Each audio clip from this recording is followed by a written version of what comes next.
കരുതുന്നവൻ യേശുവല്ലയോ, കലങ്ങുന്നതെന്തിനു നീ?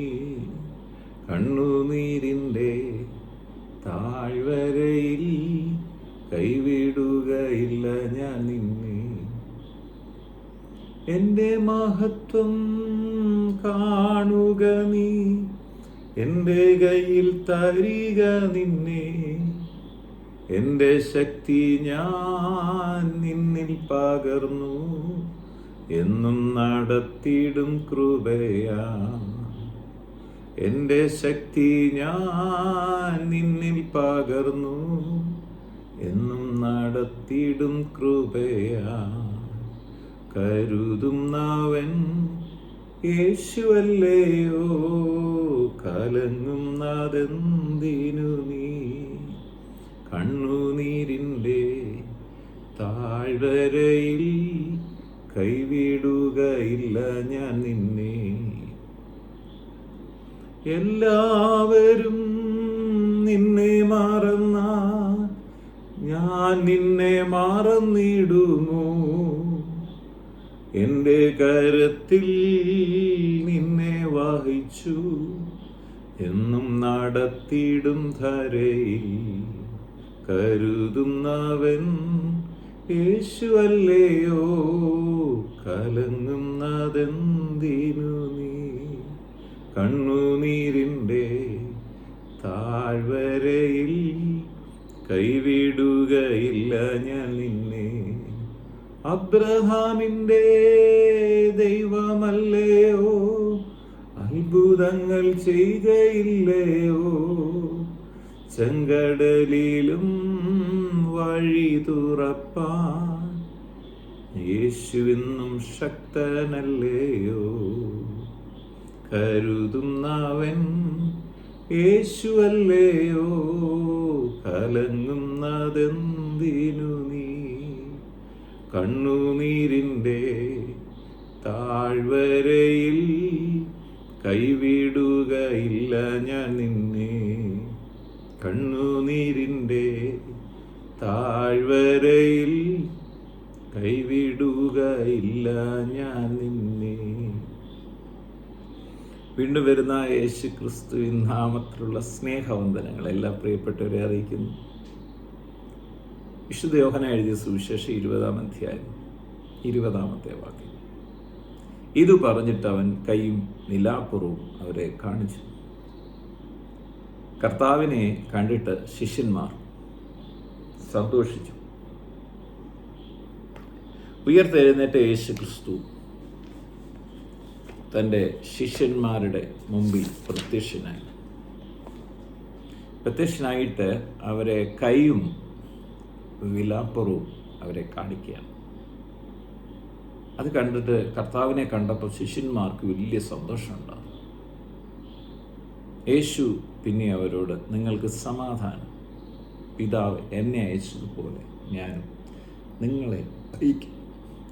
അതിനു മുമ്പാണ് യേശു ക്രിസ്തു കൈയും വിലാപ്പുറവും കാണിക്കുന്നത്. അപ്പോസ്തലന്മാരുടെ മുമ്പിൽ യേശു പ്രത്യക്ഷപ്പെടുമ്പോൾ തുടക്കം ഇങ്ങനെ, ആഴ്ചവട്ടത്തിന് 1-ാം നാളായ ദിവസം നേരം വൈകിയപ്പോൾ ശിഷ്യന്മാരിരുന്ന സ്ഥലത്ത് യഹൂദന്മാരെ പേടിച്ച് വാതിലടച്ചിരിക്കുക. അവർ ഭയന്നിരിക്കുകയാണ്, വാതിലടച്ചിരിക്കുകയാണ്. എല്ലാ പ്രതീക്ഷകളും അവരുടെ നഷ്ടപ്പെട്ട് നിൽക്കുന്നൊരവസ്ഥയാണ്, വാതിലടച്ചിരിക്കുക. യേശുവിനെ ക്രൂശിച്ച ആളുകൾ ഇന്നും ജീവനോടുണ്ട്. പീലാത്തോസിനൊന്നും സംഭവിച്ചിട്ടില്ല. അപ്പോൾ ശിഷ്യന്മാരാകെ പേടിച്ചുപോയി, വാതിലടച്ചിരിക്കുകയാണ്. അടിച്ചിരിക്കുമ്പോൾ യേശു ക്രിസ്തു അവരുടെ നടുവിൽ വന്നു നിന്നു. നിങ്ങളുടെ മുമ്പിൽ വഴികളല്ലേ ഇന്ന് അടഞ്ഞായിരിക്കുന്നെങ്കിൽ, മുമ്പിലും പിന്നിലും സൈഡിലും ഒക്കെ വഴി അടഞ്ഞിരിക്കുന്നു. ഉയരത്തിൽ നിങ്ങൾക്ക് വേണ്ടി ഒരു അത്ഭുതകര വഴി തുറക്കുന്നു. നിങ്ങളുടെ പ്രിയപ്പെട്ടവരൊക്കെ നിങ്ങളുടെ മുമ്പിൽ വഴി അടച്ചായിരിക്കുന്നെങ്കിൽ ഒരു വഴി തുറക്കപ്പെട്ടിട്ടുണ്ട്. അത് യേശുവാണ് ആ വഴി. വേറെ വഴിയില്ല. മാനവരാശിക്ക് രക്ഷപ്പെടാൻ, അനുഗ്രഹിക്കപ്പെടാൻ പിതാവാം ദൈവം വെച്ച ഒറ്റ വഴിയേ ഉള്ളൂ. അത് യേശു എന്ന വഴിയാണ്. ആകാശത്തിൻ്റെ കീഴിൽ ഭൂമിക്ക് മേളിൽ മാനവരാശിക്ക് രക്ഷപ്പെടാൻ ദൈവം വെച്ച വഴിയാണ് യേശു. യേശുക്രിസ്തു ഉയർത്തെഴുന്നേറ്റ് ശിഷ്യന്മാരുടെ മുമ്പിൽ പ്രത്യക്ഷനായിട്ട് പറയുകയാണ്, നിങ്ങൾക്ക് സമാധാനം. യേശു കർത്താവ് ആദ്യം അവരെ കാണുമ്പോൾ അവരോട് പറയുകയാണ്, നിങ്ങൾക്ക് സമാധാനം, നിങ്ങൾക്ക് സമാധാനമാണ്. യേശു കർത്താവ് ശിഷ്യന്മാരോട് പറഞ്ഞു, നിങ്ങൾ ഏതെങ്കിലും ഭവനത്തിൽ ചെന്ന ആ ഭവനത്തിൽ ആദ്യം യേശു ക്രിസ്തുവിൻ്റെ നാമത്തിലുള്ള സമാധാനം പറയണം. ഇപ്പം അവിടെ ഒരു സമാധാന പുത്രനുണ്ടെങ്കിൽ അവിടെ സമാധാനം വ്യാപരിക്കും. ഇത് യേശുവിൻ്റെ നാമത്തിന് മുമ്പിലെ സമാധാനം പറയുമ്പം തന്നെ അവിടെ സമാധാനം വ്യാപരിക്കും. നിങ്ങൾക്ക് സമാധാനം എന്ന് പറഞ്ഞിട്ട് യേശു കൈയും വിലാപ്പുറവും കാണിക്കും. മനുഷ്യനിർമ്മിതമായി സ്വർഗത്തിൽ എന്തെങ്കിലും ഉണ്ടോ എന്ന് ചോദിച്ചാൽ, നാം ഇനി സ്വർഗത്തിൽ ചെല്ലുമ്പോൾ നാം കാണാൻ പോകുന്നൊരു കാഴ്ച, മനുഷ്യൻ നിർമ്മിച്ച എന്താണ് സ്വർഗത്തിലുള്ളത്? അത് യേശുവിൻ്റെ കയ്യിലെ മുറിപ്പാടുകൾ. മാനവരാശി പാപത്തിൻ്റെ പരിഹാരത്തിന് വേണ്ടി യേശുവിന് ലഭിച്ചതാണ് ഈ മുറിപ്പാട്.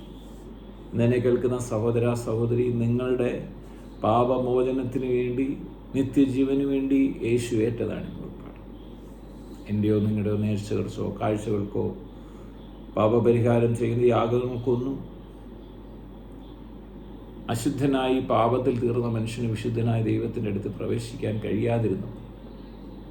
സ്വർഗത്തെക്കാളും ഉന്നതനായി തീർന്നു പാപം ചെയ്യാതെ നീതിമാനും നിഷ്കളങ്കനുമായിരുന്ന യേശു ക്രിസ്തു ഈ ഭൂമി വന്നു തൻ്റെ അവസാന തുള്ളി രക്തം വരെയും ചൊരിഞ്ഞ് ഇന്നും മരണത്തെ ജയിച്ചു നിങ്ങൾക്കായിട്ട് ജീവിക്കുക.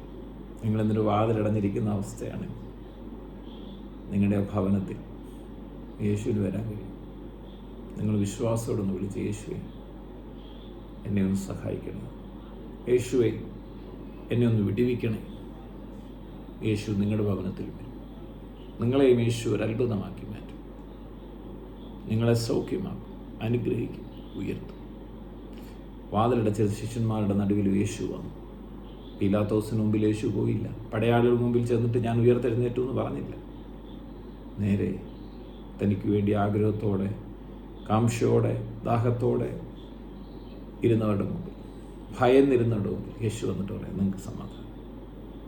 ഇത് സകല ബുദ്ധിയും കവി ദൈവിക സമാധാനം ലോകത്തിന് തരാൻ കഴിയുന്നല്ല, മദ്യത്തിന് തരാൻ കഴിയുന്നല്ല, പ്രിയപ്പെട്ടവർക്ക് തരാൻ കഴിയുന്നല്ല, ആർക്കും എടുത്തു കളയാൻ കഴിയുന്നല്ല, ദിവ്യമായ സമാധാനം യേശു ക്രിസ്തു മുഖാന്തരം ഇന്ന് വചനങ്ങൾക്ക് നിങ്ങളുടെ ഭവനത്തിനും വ്യാപരിക്കട്ടെ.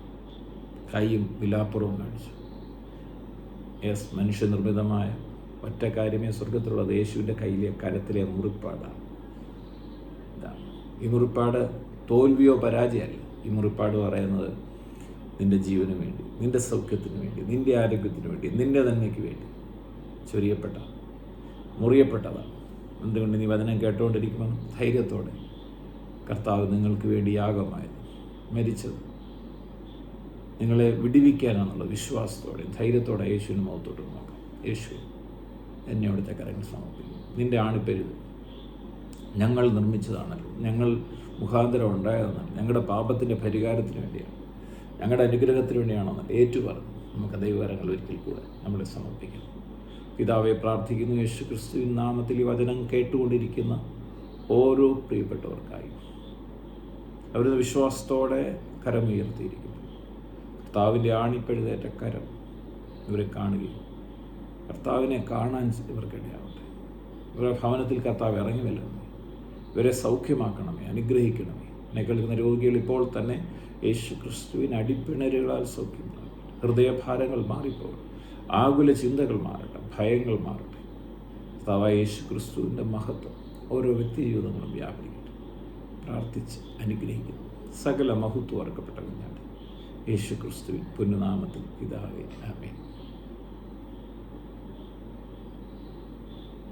എൻ്റെ മഹത്വം കാണുക നീ, എൻ്റെ കയ്യിൽ തരിക നിന്നെ, എൻ്റെ ശക്തി ഞാൻ നിന്നിൽ പകർന്നു, എന്നും നടത്തിയിടും കൃപയാ. കരുതുന്നവൻ യേശുവല്ലയോ.